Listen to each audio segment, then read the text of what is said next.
আসসালামু আলাইকুম। আজকে আমরা জানবো লিঙ্কডইনে ক্লায়েন্ট পাওয়ার জন্য কি পোস্ট করব? এবং লিঙ্কডইনে ক্লায়েন্ট পেতে হলে অবশ্যই আপনাকে পোস্ট করতে হবে। এই পোস্টগুলো আপনাদের মার্কেটিং পার্টের একটা বিশাল অংশ জুড়ে দখল করে আছে। সুতরাং অবশ্যই পোস্ট করতে হবে। কিন্তু কি পোস্ট করতে হবে আমরা বুঝি না। আমরা অনেকেই করি কি কপি পেস্ট করি, ইন জেনারেল কনটেন্ট দেই। এগুলো দিলে হবে না। তো আসেন আজকে আমরা একেবারে স্পেসিফিক জিনিসগুলো জেনে নিই। আমরা পোস্ট করব স্পেশালি ক্লায়েন্ট পেতে হলে। প্রথমত ভ্যালুয়েবল কনটেন্ট দিতে হবে। আপনার কনটেন্টে যেন ভ্যালু থাকে। যেই ভ্যালু কিনা আপনার অডিয়েন্স আপনার যে ইন ফিউচারে ক্লায়েন্ট বানাতে চাচ্ছেন তার প্রয়োজন হয়। ভ্যালুয়েবল কনটেন্ট যদি না দেন, প্যারাগ্রাফ আকারে দিচ্ছেন, কপি পেস্ট করতেছেন, হ্যাঁ? ChatGPT দিয়ে শুধুমাত্র একটা মনে করেন এর মতো রচনা লিখে নিয়ে এসে দিয়েছেন। এটা কখনোই পোর্টফোলিও হবে না। তারা বুঝতে পারে। ওইসব কনটেন্টের কোনো ভ্যালু নেই। সুতরাং অবশ্যই আপনাকে ভ্যালুয়েবল কনটেন্ট দিতে হবে। হোক সেটা ৫ লাইন, হোক সেটা ১০ লাইন, নো প্রবলেম। অবশ্যই কনটেন্টগুলোকে একটু ইমোজি ইউজ করবেন, তাহলে কনটেন্ট দেখতে ভালো লাগে, অ্যাট্রাকটিভ হয়। ইমেজ ইউজ করবেন কনটেন্টের শেষে। ওই কনটেন্ট রিলেটেড ইমেজ দিলেন। তাহলে এটাতে আপনার কনটেন্টের ভ্যালু বাড়ে এবং এই কনটেন্টগুলো তারা পড়ে। কারণ এখানে প্রফেশনালগুলো থাকে, সুতরাং প্রফেশনালদের টাইমের অনেক ভ্যালু। আপনার ভ্যালুয়েবল কনটেন্ট যখন দিবেন তখনই তারা এটা দেখবে, কমেন্ট করবে। ওকে? এরপর আসেন your niche specific problem with solution. এর আগে আমার নিশের ভিডিওগুলো দেখে নেবেন অবশ্যই। নিশ জিনিসটা কি? নিশ না বুঝলে আপনি এগুলো বুঝবেন না। আপনার ওই niche specific problem with solution post করবেন। ওর প্রবলেম দিলেন, সঙ্গে সলিউশন দিলেন। কারণ ওরা যখন দেখবে হ্যাঁ, হ্যাঁ আমিও তো এই প্রবলেমগুলো ফেস করি, তখন সে অবশ্যই আপনার এটা পড়বে এবং ডেফিনিটলি আপনার কনটেন্টের উপরে এলিভেটর স্পিচ ইউজ করবেন। এলিভেটর স্পিচটা কি?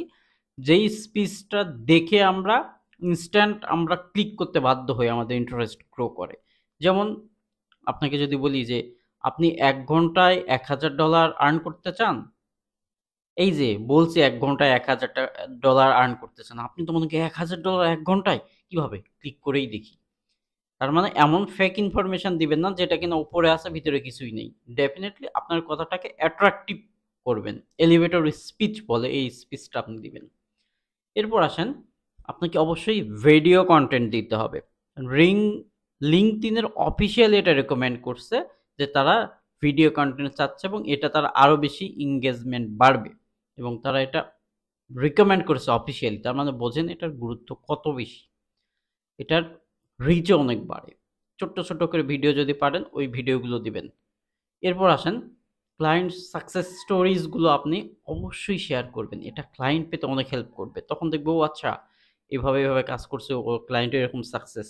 তার মধ্যে ইন্টারেস্ট গ্রো করবে। এই ইন্টারেস্ট গ্রো করাই হচ্ছে মেইন কাজ আপনার এই পোস্টের মাধ্যমে। এরপর আসেন ক্লায়েন্টের টেস্টিমোনিয়াল অ্যান্ড রিকমেন্ডেশন এগুলো শেয়ার করবেন। অবশ্যই শেয়ার করবেন। এটা আপনার এক ধরনের কি বলবো মানে সেলফ মার্কেটিং হচ্ছে এটা। এই মার্কেটিং এর মাধ্যমে আপনি ডেফিনিটলি ক্লায়েন্ট পাবেন। এবং আমি আরেকটু বেশি গুরুত্ব দেই একটা পোস্টের প্রতি, সেটা হলো পোর্টফোলিও শোকেজ। মানে আপনি এর আগে যে কাজগুলো করছেন ওটা আপনি শো করান। আপনার পোস্ট করেন। ওটার স্ক্রিনশট নেন, ছোট্ট একটা ডেসক্রিপশন দেন অ্যান্ড ডেফিনিটলি সঙ্গে হ্যাশট্যাগ ইউজ করবেন। আমি এখানে লিখতে ভুলে গেছি। অবশ্যই ওই রিলেটেড হ্যাশট্যাগ, ওই রিলেটেড হ্যাশট্যাগ যখন দিবেন তখন আপনার এই সার্চ করে আপনাকে পাওয়ার পসিবিলিটি বেশি থাকবে এবং তারা দেখবে যে ও আচ্ছা এই ব্যক্তিটা কাজ করে অলরেডি প্রফেশনাল। সুতরাং আপনার প্রতি তার ইন্টারেস্ট গ্রো হবে এবং তার প্রয়োজন হলে আপনাকে নক দিবে। এরপর আসেন আপনি শুধু কি এইগুলোই পোস্ট করবেন? এরপরে তো আরো অনেক কিছু আছে। সেটা হচ্ছে পার্সোনাল থট অ্যান্ড ইমোশনস, এগুলো শেয়ার করবেন। কোথাও বেড়াইতে গেছেন, অবশ্যই আপনার পিকও দিবেন। এটা আবার প্রতি সপ্তাহে দেওয়ার দরকার নাই। এটা তো মান্থলি একটা দিলেন। এতে হবে কি আপনাকে রোবটিক ভাববে না। যেমন একটা প্রোফাইল ধরেন ফেসবুকে অনেক সুন্দর ইয়ে করতেছে, পোস্ট করতেছে, শেয়ার করতেছে। আপনি প্রোফাইলটাকে দেখে কি করেন? রিয়ালি সে কিনা তার জন্য কিন্তু দেখেন ওই প্রোফাইল পিকের সঙ্গে পোস্ট করছে এরকম ব্যক্তির সেম ছবি কিনা, পিকটা সেম কিনা। তাহলে মনে হয় ও আচ্ছা রিয়াল পারসন। তো এরকম রোবটিক সবগুলো দিলে কিন্তু আপনি আবার রিয়ালি পারসন কিনা সেটা বোঝা যায় না। এইজন্য মাঝে রেয়ার ধরেন মাসে ১ টা দিলেন, হ্যাঁ? একটা দুইটা দিলেন, যেটা কিনা আপনার এই পার্সোনাল ইমোশন থটস থাকলো, এটার মাধ্যমে কিন্তু তারা কমেন্ট করে আর করে অনেক কিছু হয়। এটা কিন্তু অনেক ইম্পর্টেন্ট জিনিস। এইসব কম্বিনেশন করে আপনাকে করতে হবে। শুধুমাত্র স্পেসিফিক শুধুমাত্র ক্লায়েন্টের কাজ দিয়ে যাচ্ছেন, আবার শুধুমাত্র প্রবলেম আর সলিউশন দিয়ে যাচ্ছেন, এরকম একঘেয়েমি হয়ে যায়। সুতরাং একঘেয়েমি কেউই পছন্দ করে না। আপনিও করেন না, ওনারাও করবেন না। এই ব্যাপারগুলো আপনার মাথায় রেখে পোস্ট করতে হবে। এবার আসেন পোস্টগুলো কোথায় করবেন? বিভিন্ন গ্রুপে পার্টিসিপেট করবেন। পার্টিসিপেট করে ওই গ্রুপগুলোকে, তবে ডেফিনিটলি নিশ স্পেসিফিক গ্রুপে ঢুকবেন এবং ওই নিশ স্পেসিফিক পোস্টগুলো প্রবলেম অ্যান্ড সলিউশন যখন দিবেন, ওখান থেকে আপনি ডেফিনিটলি ক্লায়েন্ট পাবেন। ডেফিনিটলি পাবেন। এবং এর মাধ্যমে আস্তে, আস্তে আপনাকে গ্রো করতে হবে।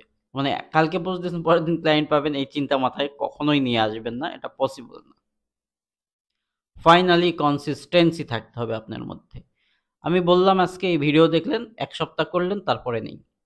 কখনোই কাজ করবে না, কখনোই না। আপনাকে কনসিস্টেন্টলি এই পার্টটা, মার্কেটিং এর এই পার্টটা মেইনটেইন করতে হবে। যদি করেন তাহলেই আপনি ক্লায়েন্ট পাবেন। আশা করি আমি যে বিষয়গুলো বললাম, মোস্ট ইম্পোর্টেন্ট বিষয়, এইগুলোর মাধ্যমেই ক্লায়েন্ট হান্ট করা হয়। আমি নিজেও করি, আউটপুট পাই। আশা করি আপনারা করলেও আউটপুট পাবেন। তো আজকের ভিডিও লং হয়ে যাচ্ছে। নেক্সট ভিডিওতে আমরা কথা বলবো কখন পোস্ট করব এনগেজমেন্ট পাওয়ার জন্য। আমরা অনেক পোস্ট করি কিন্তু এনগেজমেন্ট হয় না। আশা করি আপনাদের ক্লিয়ার হয়ে গেছে যে এই বিষয়গুলো যদি আপনারা মেইনটেইন করেন, ডেফিনিটলি আপনারা ক্লায়েন্ট পাবেন। বাট এনগেজমেন্ট বাড়াতে হবে। তো এনগেজমেন্ট কিভাবে বাড়াবেন, কখন পোস্ট করবেন, কখন পোস্ট করলে এনগেজমেন্ট বাড়ে, কখন করবেন না, আরো অনেক ডিটেইল নিয়ে আমরা নেক্সট ভিডিওতে কথা বলবো। আজকে এতটুকুই। সবাই ভালো থাকবেন। আল্লাহ হাফেজ।